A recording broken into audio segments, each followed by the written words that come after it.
जब तक आपकी बुद्धि एकमात्र भगवत प्राप्ति का निश्चय नहीं करेगी, एकमात्र प्रभु का आश्रय नहीं लेगी, एकमात्र प्रभु के चिंतन में तन्मयता प्राप्त नहीं करेगी, तो अध्यात्म क्या है ये समझ पाना भी अत्यंत कठिन होगा।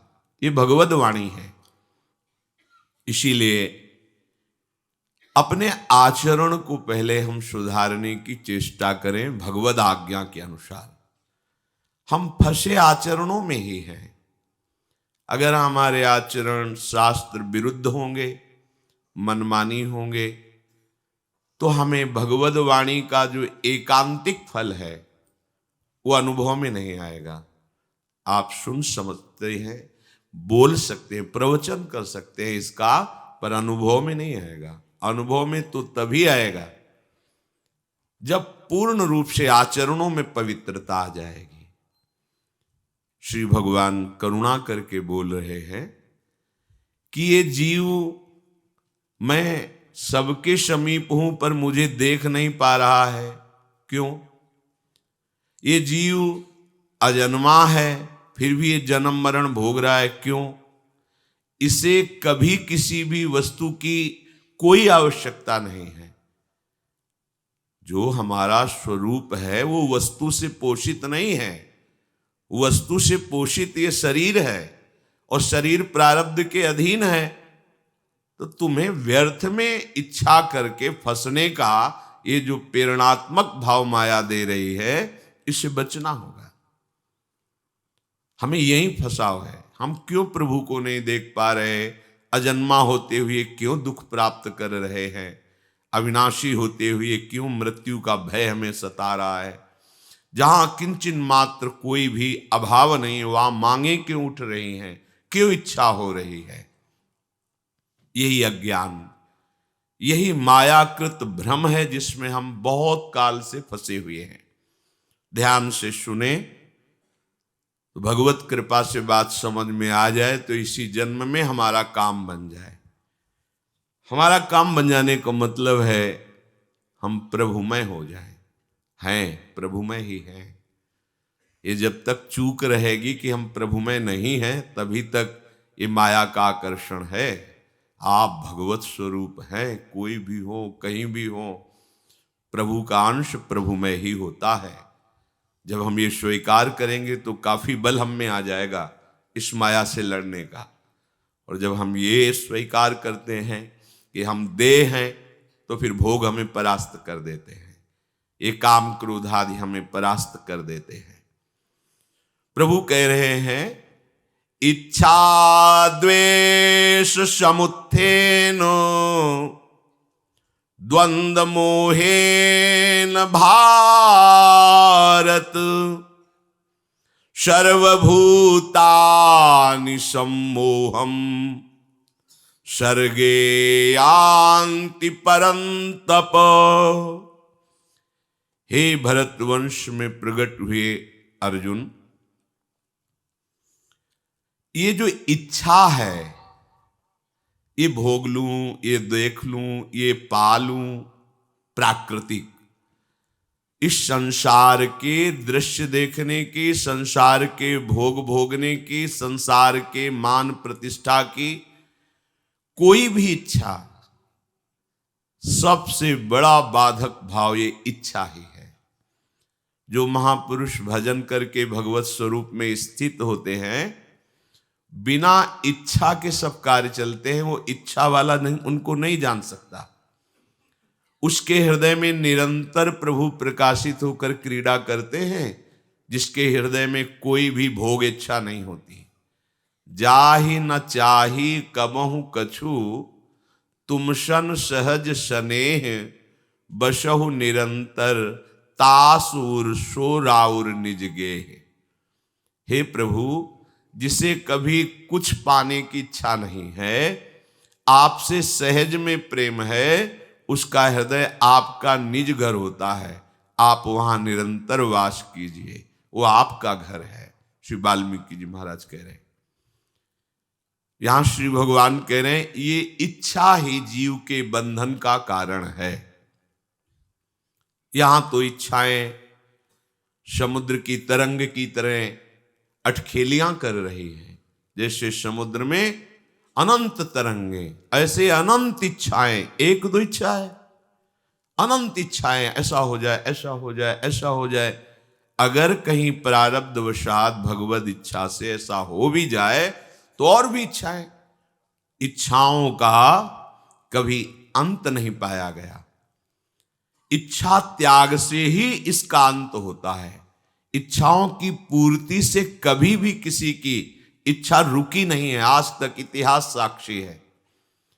हमारी इच्छा पूर्ति हो जाए तो हम फिर भजन करने लगेंगे, ऐसा सोच केवल हो सकती है।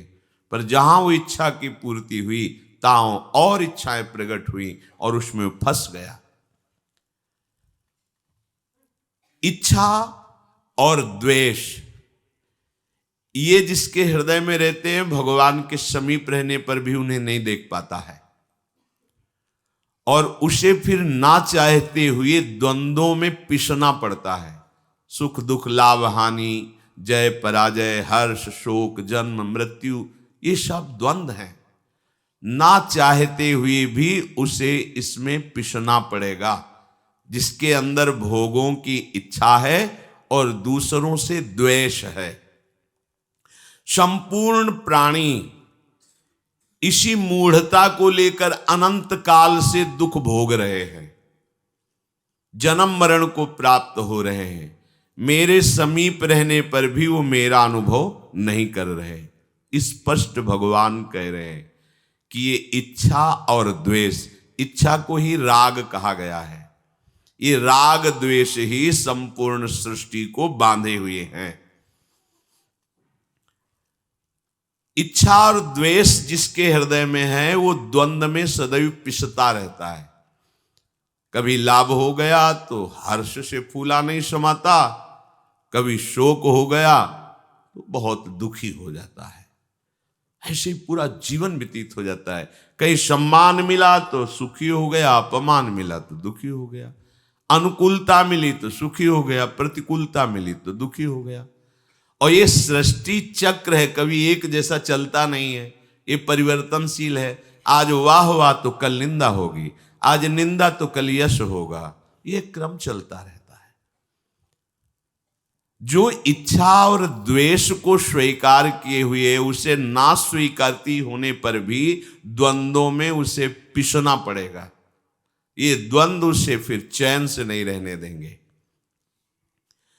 भगवान से बिल्कुल विमुख किए हुए ये इच्छा द्वेष उसे संसार में ही विचरण कराते हैं। इसीलिए उसका बार बार जन्म होता है, बार बार मरण होता है। ये जन्म मरण कैसे होता है? इच्छा द्वेष से, राग और द्वेष से। ये भारी दुख कब तक मिलते रहेंगे? जब तक ये इच्छा और द्वेष रहेगा। देख लो, हमारा हृदय इसी से भरा हुआ है। जहां हमारी इच्छा की पूर्ति होती है वहां राग हो गया, अनुकूलता हो गई, प्रियता हो गई।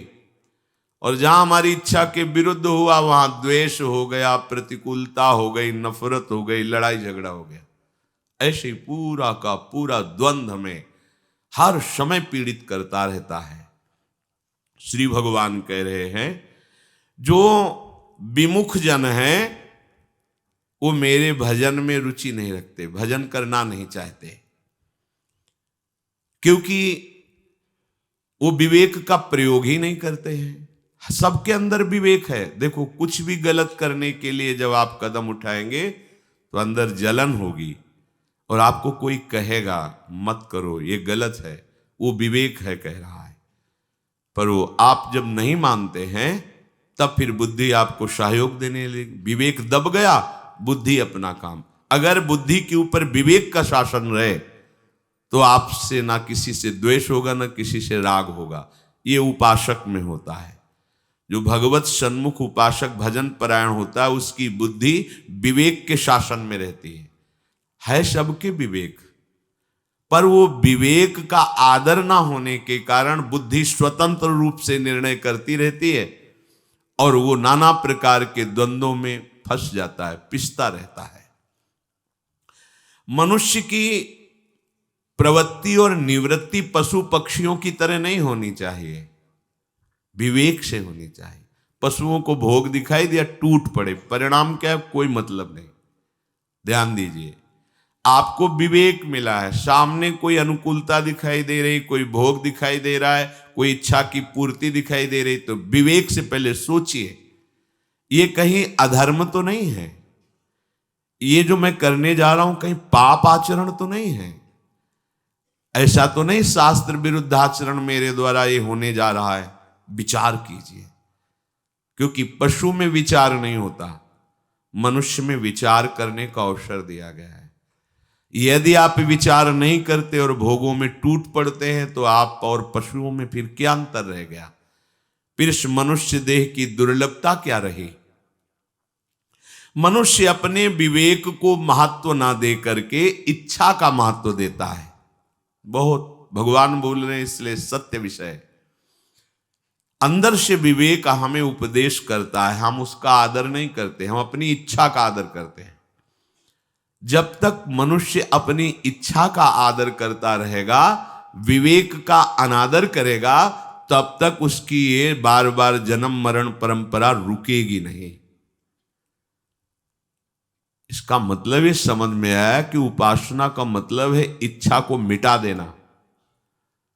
इच्छा को मिटाना बड़ा कठिन है, तो समर्पित कर दो, श्री हरि को समर्पित कर दो। आप देख लेना प्रभु, मेरी तो इच्छा ये है, पर आपकी इच्छा क्या है आप देख लेना। अगर आपको उचित लगे तो पूर्ण कर देना, अनुचित लगे तो मेरे मांगने पर भी कभी पूर्ण मत करना।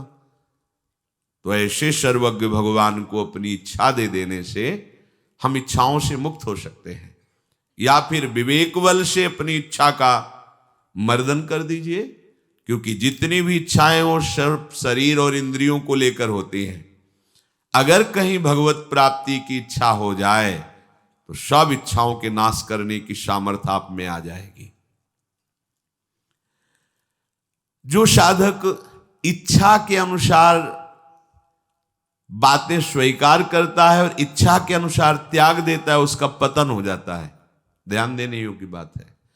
हमारी इच्छा के अनुकूल गुरुजनों की बात हुई तो स्वीकृति, और इच्छा के प्रतिकूल हुई तो करके देख लेना, परिणाम में आपका स्थान निम्न कोटि का होगा। जो उच्च स्तर का भगवदी वातावरण में प्रवेश, वो आंतरिक नहीं होगा। आंतरिक प्रवेश तभी होता है अध्यात्म में जब जोई जोई प्यारो करे सोई मोहि भावे। अपनी इच्छा का ही मर्दन कर देना, ये महात्मा का स्वरूप है, चाहे वो गृहस्थ में हो चाहे विरक्त में हो। यह अध्यात्म उपासक का स्वरूप है।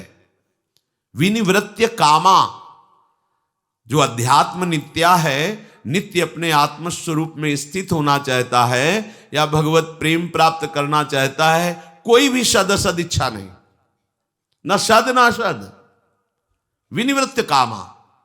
तो अपने आप देखो, इच्छा खत्म तो द्वंद्व विमुक्ता, समस्त द्वंद्वों से मुक्त हो जाता है। बिल्कुल सत्य सिद्धांत। कोई न सद इच्छा ना असद इच्छा, क्योंकि ना हमें सद इच्छा की जरूरत है ना असद इच्छा की। जो हमारा स्वरूप है उसके लिए इच्छा की जरूरत नहीं, इच्छाओं के त्याग की जरूरत है। ये गूढ़ रहस्य अध्यात्म का है। ऊंचाई पर पहुंचोगे तब समझ में आएगा, प्राकृतिक धरा से आप इसको नहीं समझ सकते। तो श्री भगवान कह रहे हैं कि वृत्तियां होती हैं दो तरह की, एक होती है लगाने की वृत्ति, एक होती है हटाने की वृत्ति। सब में होती है, स्वाभाविक भगवान ने रचना की है। दो प्रकार की वृत्तियां होती, एक हटाना, एक लगाना, अर्थात अन्वय और व्यतिरेक। व्यतिरेक नहीं करना, अन्वय हाँ है, ये करना है। अब ये दोनों बातें संसार में मनुष्य लगा दिया। अनुकूल को लगाने में स्वीकार कर लिया और अपनी इच्छा के प्रतिकूल को हटाने में बात बिगड़ गई।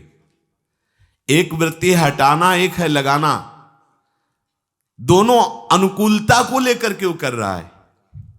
देखो अंतःकरण धर्म के अंतर्गत देखो, जो उसे प्रिय लगता है उसमें तो वृत्ति लगाता है, जो अप्रिय लगता है उससे वृत्ति हटा देता है। यह संसारिक ही है। हटाना और लगाना कहां से हमें प्रमाण होगा? प्रभु में वृत्ति लगाना है और भोगों से वृत्ति हटाना है। शास्त्र की, गुरु की आज्ञा में वृत्ति लगाना है और उनके विरुद्ध आचरणों में वृत्ति हटाना है। ये तो हुआ सही प्रयोग इसका। पर हम लोग क्या करते हैं? मन की इच्छा में लगाना है और मन की इच्छा के विरुद्ध हटाना है। वो इच्छा में ही विचरण कर रहा है। हटाना लगाना उसका कोई महत्वपूर्ण नहीं हुआ। संसार से राग रहित होना ही हमारे जीवन का परम लक्ष्य होना चाहिए। जब वृत्तियां दोनों प्रकार से हम संसार में ही लगा देते हैं तो हमारे अंदर द्वंद्व प्रकट हो जाते हैं और इन्हीं द्वंद्वों में हम बहुत काल से पिसते चले आ रहे हैं। और यदि हम ऐसा प्रयोग करें हटाने लगाने का कि बार बार हमें नाम जप करना है और नाम से जो वृत्ति विषय भोगों की आदि आदि संसार की नाम से हटाती है, हमें उसको हटाना है, तो बहुत जल्दी संसार से वैराग्य और भगवान से प्रेम और अपने स्वरूप का बोध प्राप्त हो जाए। भटकने की जरूरत नहीं, ध्यान दीजिए। यदि हम हटाने की वृत्ति और लगाने की वृत्ति दोनों इच्छा के अनुसार रखेंगे तो संसार ही हाथ लगेगा। और यदि हम लक्ष्य पे रखेंगे, लक्ष्य है हमारे श्यामा श्याम, इनका नाम, इनके रूप, इनकी लीला, इनके धाम में वृत्ति लगाना है और जो भोग, जो व्यक्ति, जो विषय, जो दृश्य इनसे हमें हटा दे उससे वृत्ति हटाना है। बहुत जल्दी हमें संसार से वैराग्य, आराध्य देव से प्रेम और स्वरूप का ज्ञान तीनों एक साथ होते हैं। जैसे जैसे आपका चिंतन बढ़ता जाएगा वैसे वैसे स्वरूप का बोध और भगवान की झांकी आंखों में आने लगती है। तभी प्रीति होती है, विकलता बढ़ती है और संसार की निस्सारता उसके अनुभव में आने लगती है। सार इसमें केवल श्री भगवान है, अन्यथा कुछ नहीं है। जब हम राग का पोषण करते हैं तभी द्वेष की गुंजाइश होती है। द्वेष की कोई अलग से सत्ता नहीं है। हम जिस व्यक्ति से, वस्तु से, भोग से राग करते हैं, इच्छा करके भोगते हैं, और जब वो हमारे अनुकूल नहीं होता तो हमें द्वेष हो जाता है। द्वेष की अलग कोई सत्ता नहीं है, वो राग से ही प्रकट होता है। पहले राग होता है फिर द्वेष होता है। अगर राग ना हो तो किसी से द्वेष होगा ही नहीं। इसीलिए जो भगवत प्रेमी महात्मा हैं उन्हें अजात शत्रु कहा गया है। हरिवंश नाम लीन जे अजात शत्रु ते सदा, प्रपंच दंभ आदि दे तहां कछु न पेखे। जो निरंतर नाम रूप में डूबे हुए हैं उनका किसी से राग ही नहीं, इसलिए किसी से द्वेष नहीं। तो वो क्या हुए? अजात शत्रु, अर्थात त्रिभुवन में कोई भी एक भी शत्रु उनका नहीं होता, जो भगवत प्रेमी महात्मा होते हैं। जब हमारा राग द्वेष का रूप धारण कर लेता है तो बड़ी हिंसात्मक वृत्तियां जागृत होती हैं। प्रायः इसी में सब विचरण करते हैं। हमने तुम्हें इतना प्यार दिया, इतना दुलार दिया और तुम हमारे प्रतिकूल हो गए। राग अब द्वेष में आ। देख लो, आंख खोल के देख लो, संसार में यही हो रहा है। इतना वो पाप रत हो जाता है कि कोई गुंजाइश ही नहीं रह जाती उसके कल्याण की, मंगल की। एकदम घोर अपवित्र हृदय हो जाता है। फिर ऐसे लोग संतों को, भगवान को, शास्त्रों को जो मन में आया सो बोलते, क्योंकि बलिरंताकरण है। फिर भगवान की तरफ चलने का अवसर ही माया नहीं देती। पूज्य पंडित गया प्रसाद जी महाराज के वचन अपने लाला की तरफ इशारा करके कहते कि अगर इन्होंने तुम्हें भजन का समय दे दिया है ना तो अब इनसे कुछ मत मांगना, इनके पास इससे बढ़कर देने के लिए कुछ नहीं। अर्थात ये जितना मायाकृत वैभव है इससे सबसे श्रेष्ठ फल है कि हमें समय दे दिया गया भजन करने का। नहीं तो माया भजन करने का समय ही नहीं देती। अगर समय दे दिया गया तो अब बर्बाद मत करो, कोई इच्छा मत रखो, अपने जीवन को अपने हाथ में मत रखो प्यारे। मान लो, अपने जीवन को समर्पित कर दो। अब जैसे चलाओ वैसे चलूंगा, जैसे रखो वैसे रहूंगा। साधना का फल यही है, अस्तित्व मिटा देना। पर बलिहारी भगवान की माया की कि वो अहम वृत्ति, मेरे पास सारी सुविधा है, मैं अधीन नहीं हो सकता, वही सुविधा उसकी दुर्गति का एक दिन कारण बनेगी। जिसने समस्त सुविधाओं का त्याग करके एकमात्र भगवान का आश्रय ले लिया अंदर से, वही इस माया पर विजय प्राप्त करता है। कहीं भी अन्य आश्रय प्रभु के सिवा, कहीं किंचन मात्र भरोसा, वो जाकर के तुम्हें ऊंचाई से फिसला के नीचे खड़ा कर देगा। कभी कभी ऐसे लोगों को सत्संग की बातें भी भगवान कृपा करके सुनने का अवसर देते हैं, शास्त्र पढ़ने का भी अवसर देते हैं, अच्छी बातों पर विचार करने का भी अवसर देते हैं। पर उनके मन में राग होता है भोगों का। अहम की वृत्ति इतनी गहरी बैठी होती है कि वो इन बातों को पढ़कर सुनकर भी हृदय में बिल्कुल नहीं धारण कर सकते। वो करेंगे मनमानी ही, वो अपनी अनुकूलता के अनुसार ही करेंगे। और जब तक ये अनुकूलता प्रतिकूलता है तो इसी का नाम द्वंद्व है। द्वंद्व है तो राग है, इच्छा है, इच्छा है तो देहाभिमान है, देहाभिमान है तो हाथ कुछ नहीं लगा अभी तक। ये देहाभिमान जितना गलित होता है उतना ही साधना में कुछ प्राप्त हुआ है। पूज्यपाद सिउड़िया बाबा जी महाराज, जिनका मन एकाग्र है, जिनको किसी नवीन भोग भोगने की इच्छा नहीं है, जिन्होंने अपना पूरे जीवन का भार प्रभु के चरणों में समर्पित कर दिया, योगक्षेमं वहाम्यहम् केवल अनन्यस्य चिन्तयन्तो माम, वो देहाभिमान रहित महापुरुष परम पद को प्राप्त होते हैं। जब उपासक प्रतिकूलता को हटाना खास बात समझ लेता है और अनुकूलता को भोगना खास बात समझ लेता है, तो वो परमार्थ का पथिक नहीं, वो केवल जीवन निर्वाह कर रहा है। ध्यान दीजिए, अनुकूलता को भोगना, प्रतिकूलता को हटाना, ये साधक का कार्य नहीं है, ये सांसारिक पुरुष का कार्य है। भगवत भजन को बढ़ाना और संसार के चिंतन को हटाना, यह साधक का कार्य है। अनुकूलता प्रतिकूलता की तो कोई गुंजाइश ही नहीं। भारी से भारी प्रतिकूलता में भी वो निर्भय होकर निरंतर आराध्य देव के चिंतन में लगा रहता है। भारी से भारी अनुकूलता में भी दैन्य होकर के भगवान के चरणों में निरंतर अपने चित्त को लगाए रखता है। परमार्थ और व्यवहार का अंतराय है। हृदय में दृढ़ इच्छा और द्वेष को पकड़े रखता है। ये कई वर्ष व्यतीत होने पर भी ये वही आदमी है जिसने हमें कड़ुआ बोला था। हृदय इतना तुम्हारा कूड़ा करकट से भरा है कि इतने वर्ष हो गए अभी तक उसे मिटा ही नहीं पाए, वही दिखाई दे रहा है तुम्हें। शास्त्र कह रहे हैं, भगवान कह रहे हैं कि मैं ही सर्वत्र हूं, आज तक ये बात नहीं पकड़ पाए। और ये वही आदमी गंदा आदमी है, ये तुम अभी तक पकड़े बैठे हो। सुना सत्संग, पढ़ा शास्त्र, विचार किया तो पाया क्या? क्या आपकी इच्छा निवृत्ति हुई? आपकी राग निवृत्ति हुई? नहीं हुई। बोले हम अपने अनुसार देखो, जड़ भरत जी का जीवन देखो, जैसी प्रकृति उनके शरीर की व्यवस्था करती थी वैसे उनको कोई मांग नहीं।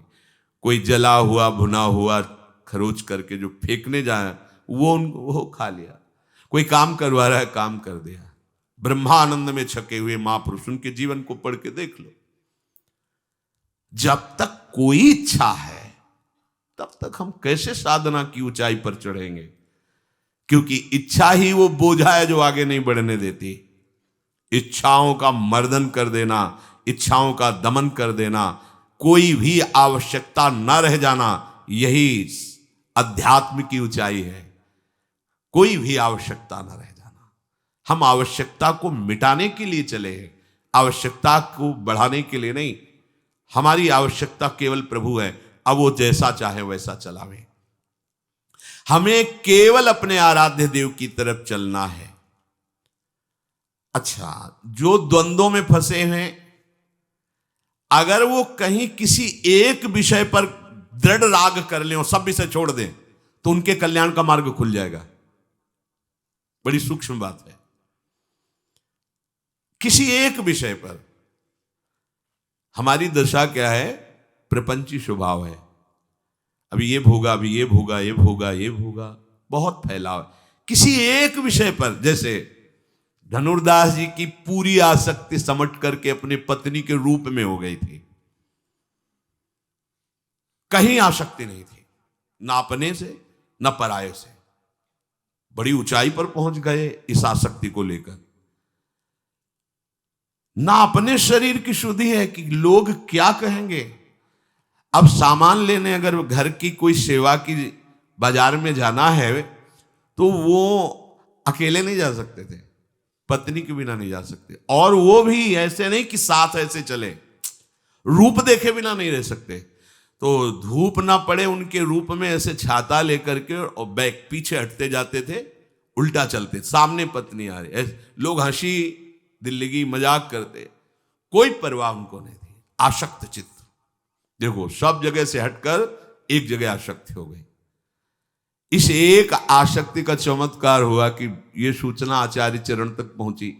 उनके शिष्यजन कोई ठाकुर सेवा की सामग्री लेने आए थे कि प्रभु हमने तो आज ऐसे स्त्रैण पुरुष को देखा, स्त्री आसक्त पुरुष को, कि वो ऐसे ऐसे चल, ये तो बहुत काम की बात है।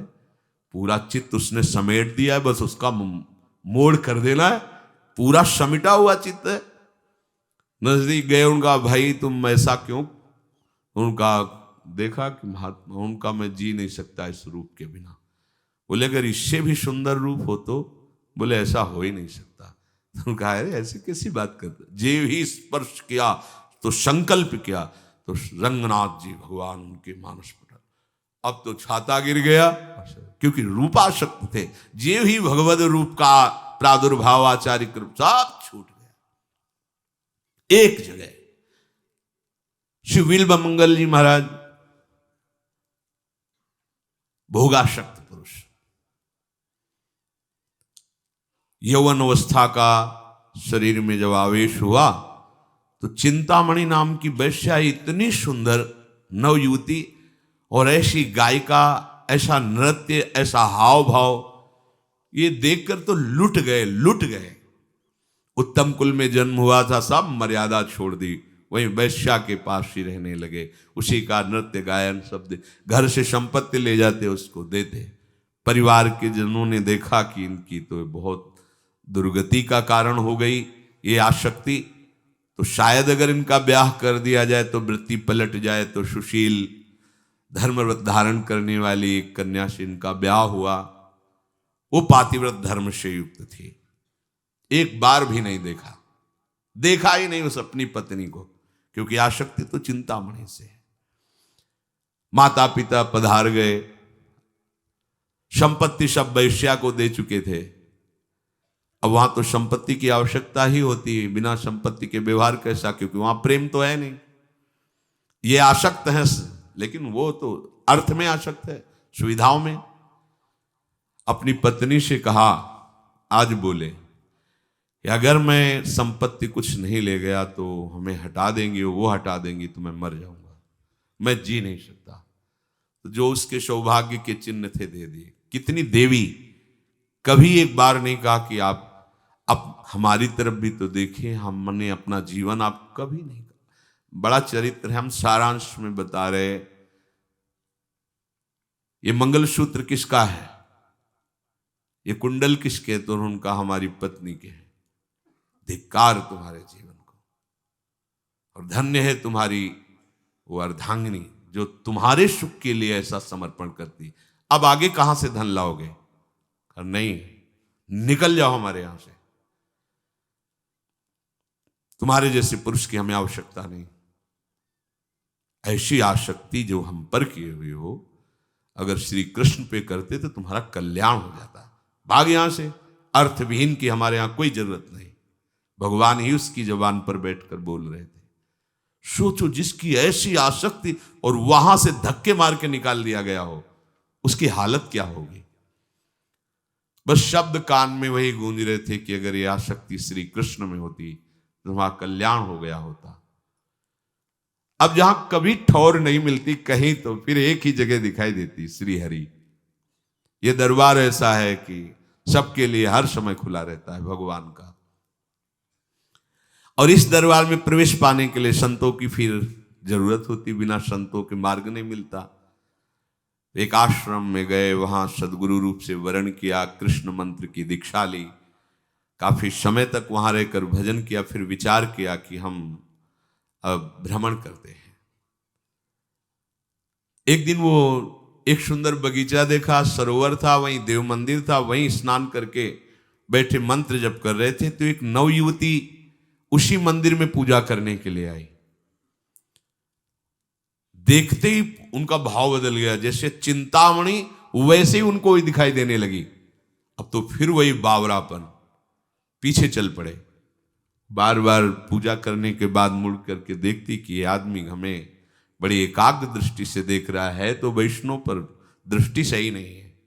जल्दी से पूजा की, घर की तरफ चल, ये पीछे पीछे वो और रफ्तार बढ़ाई, अपने घर गई और पति से कहा, पातिव्रत धर्म का पालन करने। प्रभु, ये वैष्णव चिन्हों से तो युक्त है, पर मुझे लगता है इसकी पाप दृष्टि है, ये गंदी दृष्टि से हमें देख रहा था।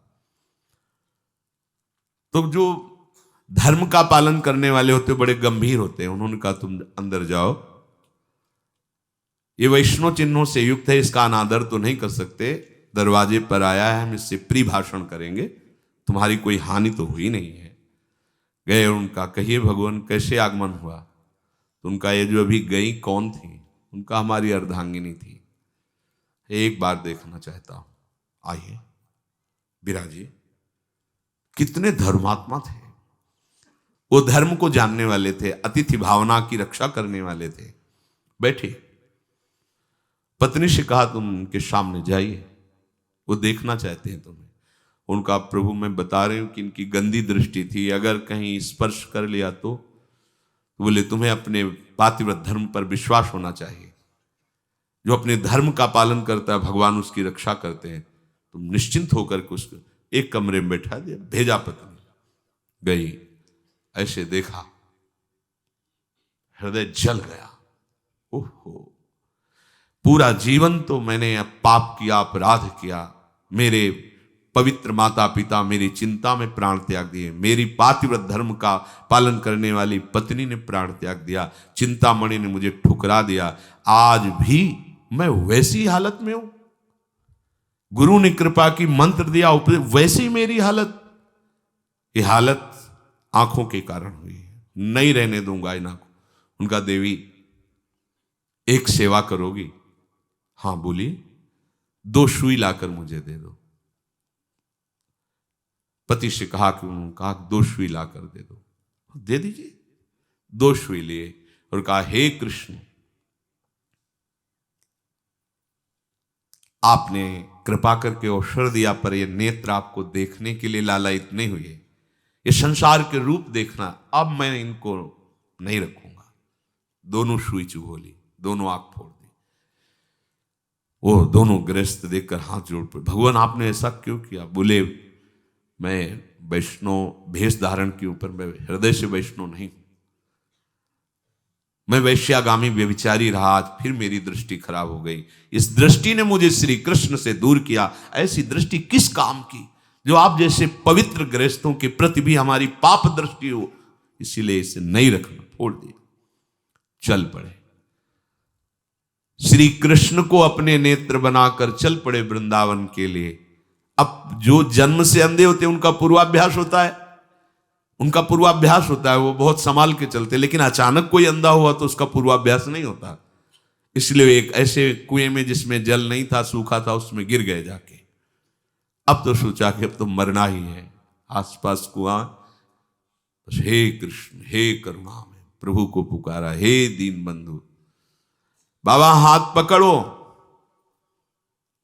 ऐसे किया तो हाथ मिल गया, बड़ी दिव्य सुगंध, बड़ी दिव्य कोमलता, तो विचार किया, कुएं में कैसे ऊपर से हाथ आ सकता है?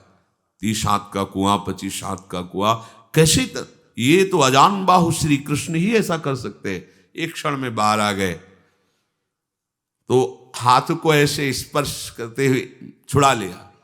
तो उनका ठीक है, हाथ छुड़ा के जाओ, ठीक, कोई बात नहीं, लेकिन हृदय से जब चले जाओगे तो हम तुम्हें सूरवीर समझेंगे। अब तुम हृदय से जाने वाले नहीं। भगवान ने हाथ पकड़ लिया, सीधे वृंदावन लाए और वो मां, उन्होंने वंदना चिंतामणि की कि उसकी अगर डांट फटकार नहीं लगी होती तो मुझे ये सच्चिदानंद श्री कृष्ण ना मिले होते। हम लोग द्वंद्वों में भटक रहे हैं, कहीं एक जगह अगर आसक्ति हो जाए तो मुड़ने में देर न लगे, क्योंकि एक जगह आसक्ति होने की खास बात हम तुम्हें बताते हैं। ये मन बड़ा परिवर्तनशील भोगों को भोगने में चतुर है, ये एक जगह लग ही नहीं सकता। एक जगह होगा तो वैराग्य हो ही जाएगा, कोई न कोई कारण उपस्थित होगा और वैराग्य हो जाएगा पक्का। जो सदगृहस्थ अपनी पत्नी के सिवा कहीं दोष दृष्टि नहीं करते, गलत आचरण नहीं करते, निश्चित है चौथी अवस्था में उनको वैराग्य हो जाएगा। अगर वो व्यभिचार प्रवृत्ति से युक्त रहे तो नहीं होगा, नहीं तो धर्म का स्वभाव है राग रहित कर देना। यहां कह रहे कि किसी भी भावना से यदि हम एक जगह कहीं हो जाए तो हमारा काम बन जाए, क्योंकि वहां से ऐसी घटना घटेगी कि भगवान के चरणों का आश्रय मिल जाएगा। प्रभु से कैसे भी जुड़ जाए परम मंगल होता है।